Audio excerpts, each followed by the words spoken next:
Okay, so I'm going to derive the sine half angle ID using a version of the cosine double angle ID.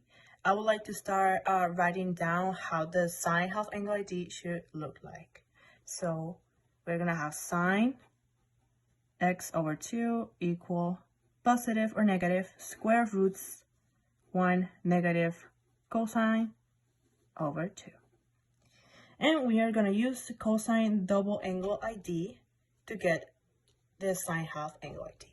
So I'm going to use cosine 2x equals 1 negative 2 sine squared.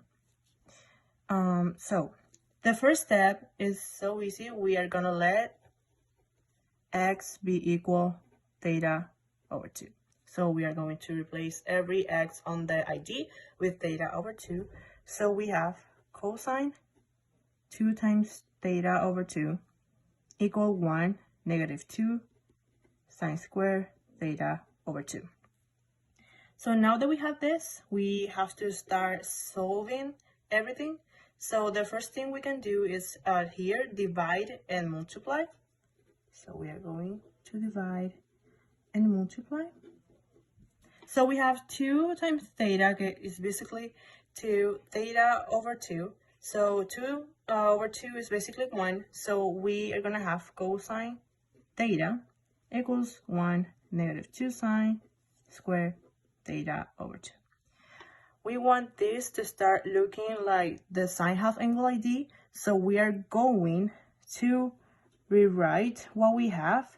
So we are going to move this at the beginning. So we have 2 sine squared theta over 2 equals, we're gonna leave the 1 and the negative here the same place, and we are gonna move cosine theta with it.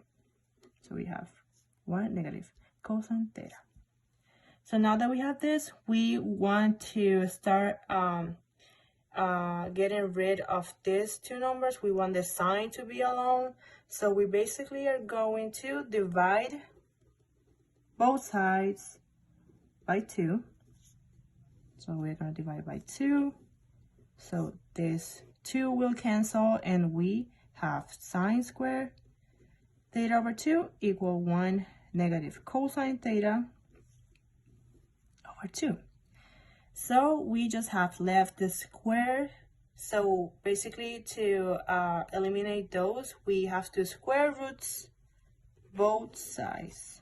We have to square root both sides. So this is cancel, and we have sine theta over 2 equal positive or negative square roots 1 negative cosine theta over 2. So we basically are done. We already have here the sine half angle ID. So these two things right here, the positive and negative, means that the angle you're working on it is gonna depend where it's located. If in quadrant 1, quadrant 2, quadrant 3, or quadrant 4, to be a positive or a negative. So that's all.